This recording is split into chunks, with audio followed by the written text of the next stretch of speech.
नमस्कार विद्यार्थियों, कैसे हो आप लोग। आई होप कि आप अच्छे होंगे, स्वस्थ होंगे और आपकी पढ़ाई भी अच्छी हो रही होगी। मेरा नाम है हेमंत सोलंकी और स्वागत करता हूं मैं आपका आज की नई वीडियो में और मेरे चैनल एचएस स्टडी केंद्र पर। तो विद्यार्थियों, आज की इस वीडियो में हम पढ़ने वाले हैं क्लास 12 का सब्जेक्ट फिजिकल एजुकेशन का चैप्टर नंबर 1 खेल कार्यक्रमों का प्रबंधन हम पढ़ेंगे। और ये इस चैप्टर के वीडियो का पार्ट 2 है जिसे आपको एनिमेशन के माध्यम से समझाया जाएगा। और इस चैप्टर के वीडियो का पार्ट 1 मैंने आपको पहले ही प्रोवाइड करा दिया है, आप उसे देख सकते हो मेरे चैनल पर या फिर उसकी लिंक मैं दे दूँगा आपको डिस्क्रिप्शन में। पिछली वीडियो में हमने खेल कार्यक्रम प्रबंधन के कार्य पढ़े हैं जिसमें हमने योजना, आयोजन, स्टाफिंग, निर्देशन और नियंत्रण पढ़ा था। ये पार्ट 1 के वीडियो में आप जाकर देख सकते हो। अब आज की इस वीडियो में हम क्या पढ़ने वाले हैं तो उसकी बात कर लेते हैं। तो आज की इस वीडियो में हम पढ़ेंगे विभिन्न समितियां व उनकी जिम्मेदारियां। यानी कि जो खेल कार्यक्रम होते हैं उसमें जो काम होते हैं पूरे वो एक टीम करती है ना। टीम जिसे आप कमेटी कह सकते हो, उन्हें ही समितियां कहते हैं। अब वो कौन कौन सी समितियां, उनकी क्या क्या काम है उसे हम इसमें पढ़ेंगे। तो 3 प्रकार की समिति है। एक प्रतियोगिता से पूर्व जो काम करती है और दूसरी है जो कि प्रतियोगिता के दौरान यानी जब प्रतियोगिता चल रही होती है उस समय कार्य करती है।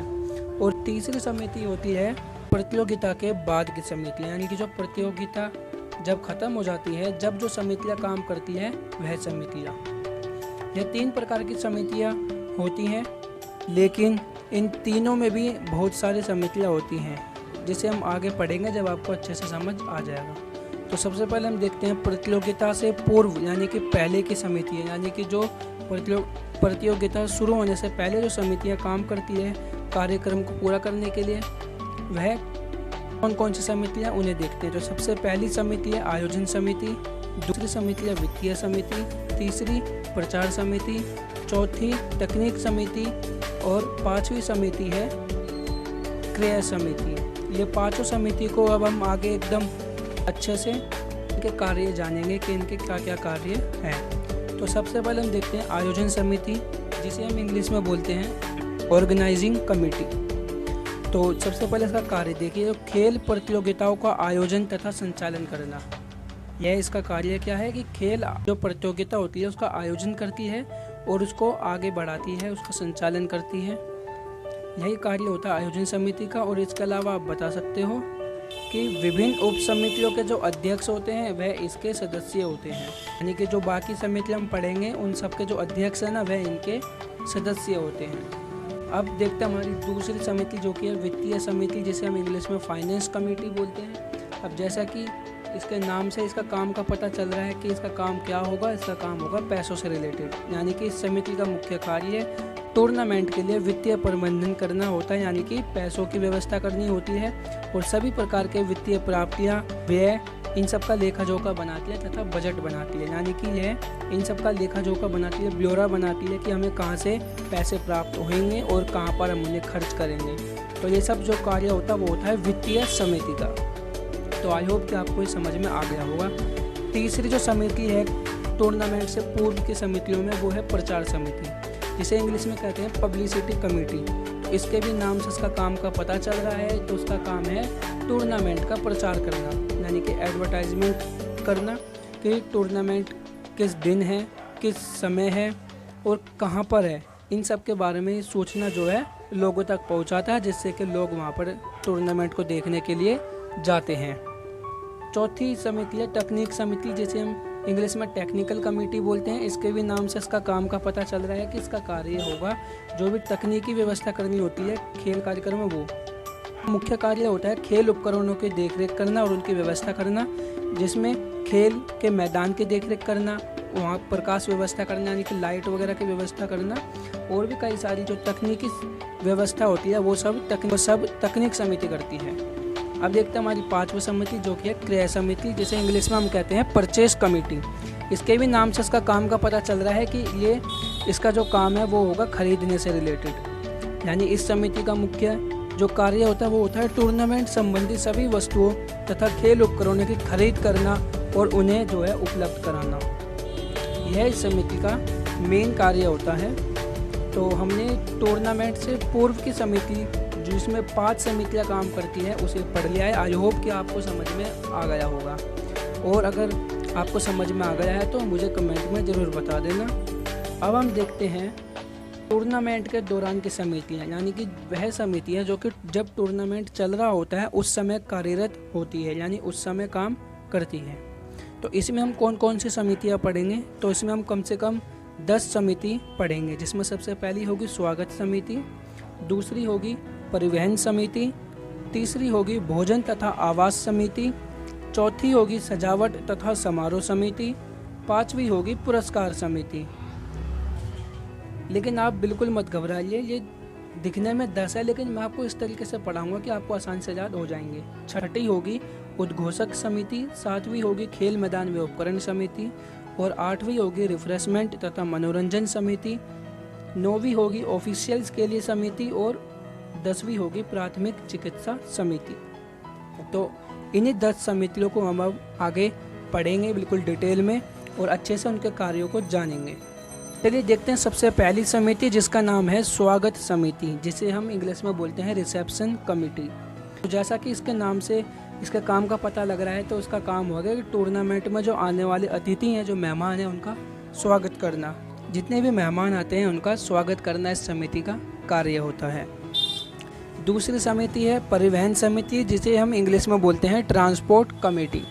तो जैसा कि इसके नाम से भी इसका काम का पता लग रहा है कि इसका कार्य होगा गाड़ियों की व्यवस्था करना, है ना। तो इसके काम को एकदम डिटेल में पढ़ते हैं। तो देखिए, इस समिति का कार्य होता है कि जो खिलाड़ी होते हैं या फिर जो खेल अधिकारी होते हैं, उनको ठहरने के स्थान से, यानी जहाँ पे वह रुकते हैं वहाँ से प्रतियोगिता के स्थान पर लाना, और प्रतियोगिता के स्थान से वापस उन्हें उनके ठहरने के स्थान पर ले जाना। यह परिवहन समिति का कार्य होता है। अब देखते हैं तीसरी समिति, जिसका नाम है भोजन तथा आवास समिति। तो जैसा कि इसके भी नाम से इसका काम का पता लग रहा है, तो इसका काम है, इस समिति का मुख्य कार्य होता है कि सभी खिलाड़ियों और अधिकारियों के लिए भोजन की व्यवस्था करे और उनके ठहरने के स्थान की भी व्यवस्था करे, यानी कि उनके लिए कोई अच्छा सा होटल वगैरह ढूंढे और उनको खाने पीने के लिए भी अच्छे भोजन दे। यह जो कार्य होता है वो होता है भोजन तथा आवास समिति का। अब देखते हैं चौथी समिति, जिसका नाम है सजावट तथा समारोह समिति, जिसे हम इंग्लिश में बोलते हैं डेकोरेशन एंड फंक्शन कमेटी। के भी इसके नाम से इसके काम का पता लग रहा है कि इसका काम होगा सजावट करने का। तो चलिए एक बार अच्छे से इसके काम को देखते हैं। तो इस समिति का मुख्य कार्य होता है खेल के मैदान, जिसे हम स्टेडियम कहते हैं, उनकी सजावट करना, और विजेता टीम के लिए ट्रॉफी, मेडल तथा प्रमाण पत्र यानी सर्टिफिकेट्स, इन सब का भी प्रबंध करना। अब देखते हैं हमारी पांचवी समिति, जो है कि यह है पुरस्कार समिति, जिसको इंग्लिश में हम बोलते हैं प्राइज डिस्ट्रीब्यूशन कमेटी। आप इसके हिंदी नाम से शायद इसके काम का पता नहीं लगा पा रहे होंगे, लेकिन इंग्लिश नाम से आसानी से, यानी कि इस समिति का मुख्य कार्य होता है कि जो टीम जीतती है या फिर जो खिलाड़ी जीतता है उसको ये पुरस्कार बांटती है, जैसे कि ट्रॉफी, मेडल या प्रमाण पत्र, कोई भी पुरस्कार जो होता है उसको ये बांटती है, उसको देती है। यह कार्य होता है पुरस्कार समिति का। देखते हैं छठी समिति, जो कि है उद्घोषक समिति, जिसे इंग्लिश में हम बोलते हैं अनाउंसमेंट कमेटी। तो जैसा कि इसके नाम से भी इसके काम का पता लग रहा है, मतलब सभी समितियों का जो काम है वो उसी के आधार पर उसका नाम रखा गया है। तो इस समिति का मुख्य कार्य होता है खेलों के दौरान विभिन्न घोषणाएं करना, यानी अनाउंसमेंट करना, और खेलों की रनिंग कमेंट्री करना भी इस समिति का कार्य है। जैसा कि आपने क्रिकेट में देखा होगा कि मैच चल रहा होता है और कमेंटेटर जो है कमेंट्री करते रहते हैं, वो हर मैच के पल पल की जो खबर है वो देते रहते हैं। अब देखते हैं सातवीं कमेटी, यानी कि सातवीं समिति, जिसका नाम है खेल मैदान व उपकरण समिति, यानी कि ग्राउंड एंड इक्विपमेंट कमेटी। तो जैसे इस समिति का मुख्य कार्य होता है मैदानों की मार्किंग करना, मैदानों पर ट्रैक को तैयार करना और खेल संबंधित उपकरणों का भी प्रबंध करना। मार्किंग यानी जो आप देखते होंगे खेलों के मैदान पर सफ़ेद कलर की जो लाइनिंग वगैरह होती है, उन सबको ये ही बनाती है। तो अब देखते हैं आठवीं समिति, जिसका नाम है रिफ्रेशमेंट व मनोरंजन समिति। तो जैसा कि इसके भी नाम से इसके काम का पता लग रहा है, तो इस समिति का मुख्य कार्य होता है टूर्नामेंट में आए सभी मेहमानों को, खेल अधिकारियों को और खिलाड़ियों को रिफ्रेशमेंट व ड्रिंक्स देना, कुछ हल्का खान पान देना, टूर्नामेंट के उद्घाटन समारोह तथा समापन समारोह पर कुछ मनोरंजक कार्य करना, जिससे कि जो मेहमान होते हैं, खेल अधिकारी होते हैं और खिलाड़ी होते हैं, उनका मनोरंजन हो। जैसे कि आप देखते होंगे क्रिकेट के स्टेडियमों में गाने बजा दिए जाते हैं मनोरंजन के लिए। 9वीं समिति है ऑफिशियल्स के लिए समिति, जिसे इंग्लिश में हम बोलते हैं कमिटी फॉर ऑफिशियल्स।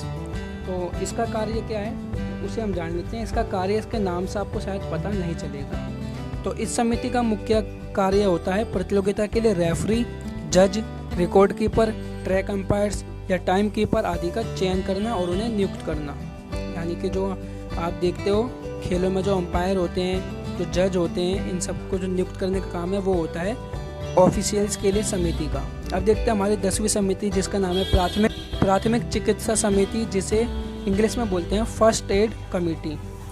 तो इस समिति का जो कार्य है वो आप मुझे कमेंट में ज़रूर बताना। जो भी सबसे पहले 10 कमेंट आते हैं और सही होंगे तो मैं उसको पिन कर दूंगा। तो मुझे आप इसका उत्तर जो है कमेंट में बताना। अब देखते हैं हमारी तीसरी समिति, जो कि है टूर्नामेंट के बाद की समितियाँ, यानी कि वह समितियाँ जो कि टूर्नामेंट के बाद कार्य करती हैं। तो देखिए, टूर्नामेंट के बाद कार्य करने वाली समितियाँ कोई स्पेशल समितियाँ नहीं हैं। यह वही समितियाँ होती हैं जो कि टूर्नामेंट से पहले और टूर्नामेंट के दौरान कार्य करती हैं। लेकिन फिर भी मैं आपको कुछ काम बता देता हूँ जो कि टूर्नामेंट के बाद की समितियाँ करती हैं, जैसे कि विजेताओं को पुरस्कार वितरित करना, टूर्नामेंटों के बाद में खिलाड़ियों को या टीमों को उनकी सुरक्षा निधि वापस करना। तीसरा, टूर्नामेंट का सारा रिकॉर्ड तथा कागजात तैयार करना, यानी कि टूर्नामेंट में कौन सी टीम ने कितने रन बनाए या कितने स्कोर बनाए और कौन सी टीम जीती है, इस तरीके के सारा रिकॉर्ड एक तैयार करना होता है। चौथा कार्य होता है खेल अधिकारियों तथा टूर्नामेंट से जुड़े जो अन्य लोग हैं उनको भुगतान करना, यानी कि जो खेल अधिकारी जिन्होंने कार्य किया है उनको सैलरी देना, उनको उनके पैसे देना कार्य करने के बदले। और पांचवा काम होता है टूर्नामेंट के पूरे खर्च की एक रिपोर्ट तैयार करना। तो यही कुछ कार्य थे जो कि टूर्नामेंट के बाद की समितियां करती हैं। तो आई होप कि आपको टूर्नामेंट के बाद की समितियां के भी कार्य समझ में आ गए होंगे, और मैं ये आशा करता हूं कि आपको टूर्नामेंट से पहले और टूर्नामेंट के दौरान और टूर्नामेंट के बाद तीनों समितियों के कार्य जो हैं अच्छे से समझ में आ गए होंगे। अगर आपको आ गए तो मुझे कमेंट में ज़रूर बताना।